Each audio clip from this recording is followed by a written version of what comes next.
జున్ను, నీకిరోజు భోగి పండుగ గురించి చెప్తాను విను. హిందూ మత విశ్వాసాల ప్రకారం సూర్య భగవానుడు ధనస్సు రాశి నుంచి మకర రాశిలోకి ప్రవేశించే సమయాన్ని మకర సంక్రాంతి అంటారు. ఈ పండుగకు సరిగ్గా ఒకరోజు ముందు భోగి పండుగను జరుపుకుంటారు. ఈ భోగి రోజున తెల్లవారుజామునే నిద్రలేచి భోగి మంటలు వేస్తారన్న విషయం మనందరికీ తెలిసిందే. శాస్త్రీయ కారణాల ప్రకారం సూర్యుడు దక్షిణాయన కాలంలో భూమికి దూరంగా ఉండడంతో ఉష్ణోగ్రతలు తగ్గి చలి తీవ్రత పెరుగుతుంది. ఈ చల్లని వాతావరణాన్ని తట్టుకునేందుకు, చలి బాధల్ని తప్పించుకునేందుకు దక్షిణాయనంలో తాము పడిన కష్టాలు బాధలు తట్టుకున్నందుకు ఉత్తరాయణ కాలంలో సుఖ సంతోషాలను కోరుకుంటూ భోగి మంటలను వేస్తారు. అసలు భోగి అనే పదం ఎక్కడి నుంచి వచ్చిందంటే భుగ్ అనే సంస్కృత పదం నుంచి భోగి అనే పదం వచ్చింది. భోగం అంటే సుఖం. ఈ రోజు గురించి మన పురాణంలో చాలా కథలు ప్రసిద్ధిలో ఉన్నాయి. పురాణాల ప్రకారం పూర్వం ఈ దినమే అనగా భోగి పండుగ రోజునే శ్రీ రంగనాథ స్వామిలో గోదాదేవి లీనమై భోగాన్ని పొందిందని చరిత్రలో చెప్తారు. శ్రీ మహావిష్ణువు వామన అవతారంలో బలిచక్రవర్తిని పాతాళంలోకి తొక్కిన పురాణ గాథ మనందరికీ తెలిసిందే. అయితే తరువాత బలిచక్రవర్తికి పాతాళ రాజుగా ఉండమని, ప్రతి సంక్రాంతికి ముందు రోజున పాతాళం నుండి భూలోకానికి వచ్చి ప్రజల్ని ఆశీర్వదించమని వరం ఇవ్వడం జరిగిందట. బలిచక్రవర్తి రాకకు ఆహ్వానించడానికి భోగి మంటలు వేస్తారని మన పురాణాలలో చెప్పబడింది. ఇంకో విధంగా కృష్ణుడు ఇంద్రుడికి ఒక పాఠం నేర్పుతూ గోవర్ధన పర్వతం ఎత్తిన పవిత్రమైన రోజు ఇదే అని చెబుతారు. శాపవశంగా పరమేశ్వరుని వాహనమైన బసవన్నని భూమికి పంపించి రైతుల పాలిట దైవం దిగి వచ్చిన రోజు ఇదే అనే పురాణ గాథలలో ఒకటి. సాధారణంగా అందరూ చెప్పేది ఇది చలికాలం కనుక వెచ్చదనం కోసం మంటలు వేస్తారని. కానీ నిజానికి భోగి మంటలు వెచ్చదనం కోసం మాత్రమే కాదు, ఆరోగ్యం కోసం కూడా.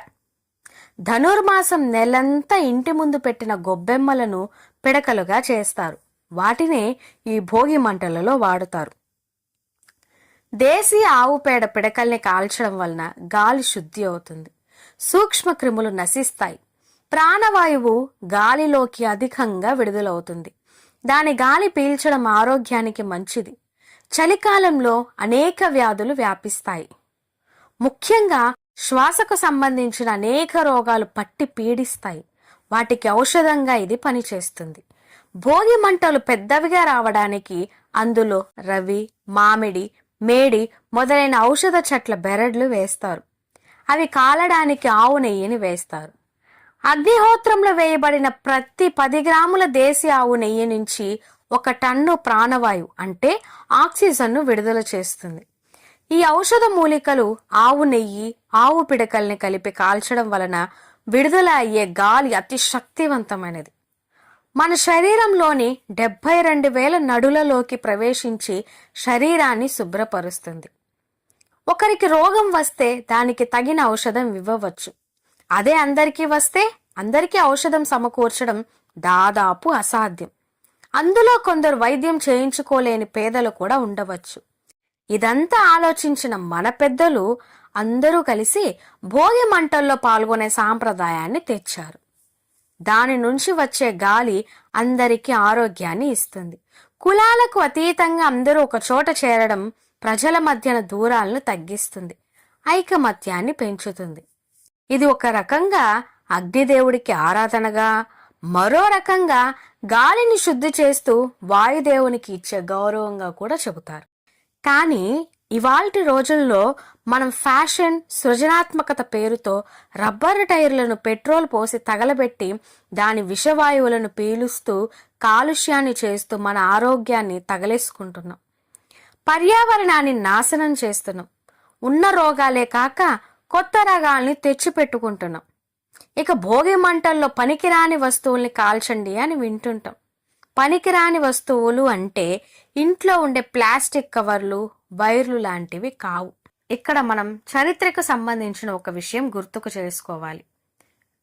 మన భారతదేశంలో ఉన్న జ్ఞాన సంపదను నాశనం చేస్తే కానీ భారతదేశాన్ని ఆక్రమించుకోలేమనుకున్న తెల్లవాళ్ళు భోగి మంటల్లో పాత సామాన్లు తగలబెట్టాలనే నెపంతో అమాయక ప్రజలు ఎన్నో వందల సంవత్సరాలుగా వారసత్వంగా కాపాడుకుంటూ వస్తున్న అతి ప్రాచీన తాళపత్ర గ్రంథాలను భోగి మంటల్లో వేసి కాల్పించేవాళ్ళు.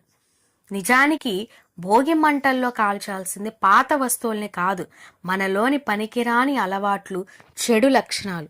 అప్పుడే మనకున్న పీడ పోయి మానసిక ఆరోగ్యం, విజయాలు వస్తాయి. ఇక భోగి పండుగ నాడు భోగి పళ్ళు పోయడం చూస్తూ ఉంటాం. భోగి రోజున భోగి పళ్ళు పేరుతో రేగి పళ్ళును పిల్లల మీద పోస్తారు. రేగి చెట్టుకు బదరీ వృక్షం అనే సంస్కృత పేరు. రేగి చెట్లు, రాగి పండ్లు శ్రీమన్నారాయణ స్వామి ప్రతిరూపం, సూర్యునికి ప్రీతి పాత్రమైన ఫలం.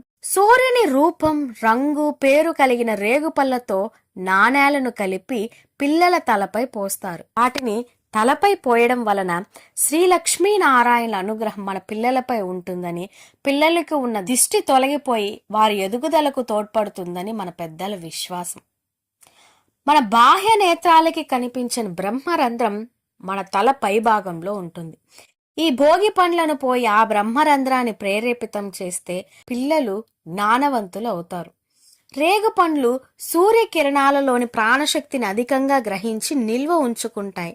కనుక వీటిని తల మీద పోయడం వలన వీటిలోని విద్యుత్ శక్తి శరీరంపై, ఆరోగ్యంపై ప్రభావాన్ని చూపించి మంచి ఫలితాలు ఇస్తాయి.